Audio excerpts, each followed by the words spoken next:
Hello, my friends. Welcome to the channel. Thank you for watching Euros Day 2. Yeah, it was on Sunday. The whole day of football. Don't get tired because Copa America also is going to start very, very soon. Thank you so much, everybody, for helping the channel, for being on my live streams, call-in shows. You know, we got few channels that we always switch to do different activities. So much appreciate it, my friends, because without you, this channel is not going to exist. So if you want to continue to help, please smash the like. Take 1 second to help with YouTube algorithm, and it will be much appreciated. What a day Sunday was, huh? 3 games in total. And we saw the lows and the highs, the players that we wanted to check and scout. So all the details in this video, my friends. The last game was England, who almost bottled it, but a win is a win at the end. Sometimes you have just to take it, you know, take the W and move on to the next game. Again, thank you so much, and don't forget to like, subscribe, and share. Let's now go to some details from all 3 games. So we're gonna go very fast. Okay, the first game was between Poland and the Netherlands. The orange people, the orange country, they were 1-0 down at some point, but they went back and won it 2-1 at the end. So Memphis Depay, Van Dijk, Simons, Cody Gakpo, the boys did the job. They did a professional job. Won 2-1, and 3 points is what is matter. The incident, if I can call it incident, that happened in that game was Koeman, right? Koeman. That is the name of their manager. So he actually ate his his own dirt, you know, picked up his nose, and yeah, it was trending. But that is not football. But those managers, they just lose it. They lose it during games. Mr. Löw also did it, remember, years ago. But that is not important. Important thing was they won 2-1 at the end, and they are in a good position to qualify for next round. Let's move on to the second game. It was between Slovenia and Denmark.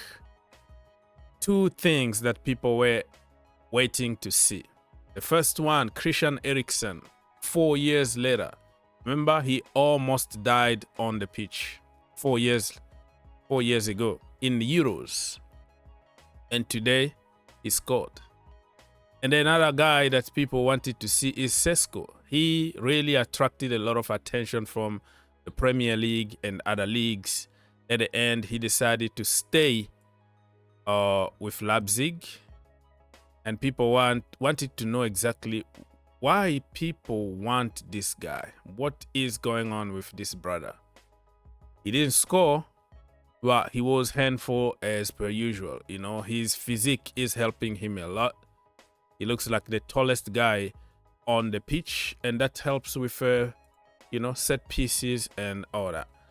So a little bit more about Eriksen. You see here all kind of reactions on social media. People were really happy to see him back, and that goal was kind of, yeah, football was alive. Football won today. And Eriksen is absolutely a legend, no matter what, even if he doesn't win the Euros, even the guy who went through death, he saw Jesus face to face and came back to life. What a guy.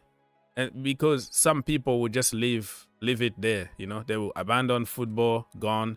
But him is like, no, I'm going to continue playing football. So congratulations to him for the goal. Unfortunately, they didn't win, because the draw was 1-1 at the end.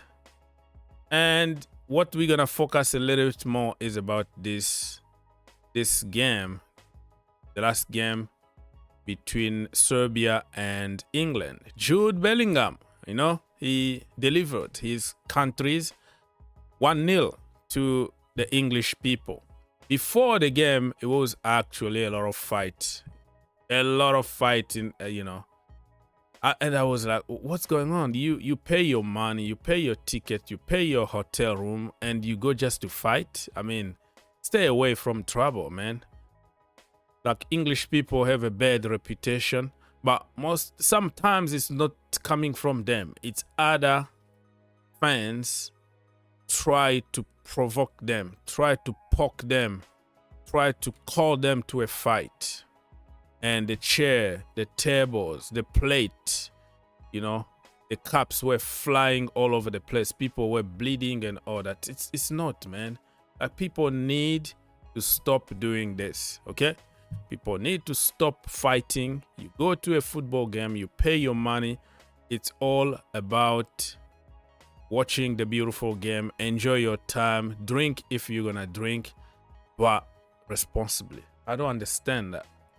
So, let's continue with England. Jude Bellingham, of course, the man of the match, and the guy who delivered Mr. Southgate. And Southgate went with the same tactics, to be honest with you, which is you score a goal and you try to protect the goal too early. Today, he was lucky he got away with it, but it could have been worse. Pickford made some amazing saves. And Mark Gueye was the rock in the defense. Amazing. So let's go to some details here. Jude Bellingham doing it all in and out of possession. Most touches, most duel won, highest goal XG, 96% pass accuracy, 3 recoveries, 1 shot, 1 goal. What a guy. Man of the match by far. Okay, Harry Kane in the first half. Harry Kane had 2 touches in the first half. Yeah, you heard it. He's fewest in the first half of any start for England in a competition or in a competitive game. He had a shocker in the first half. The second half, I saw him especially defending, you know, dropping back, helping the midfield, helping the defense in set pieces, but he was nowhere to be seen.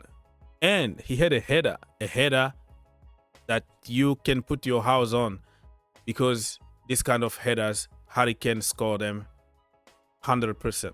But the goalkeeper touched the ball, just the latest touch, and it deflected to the crossbar.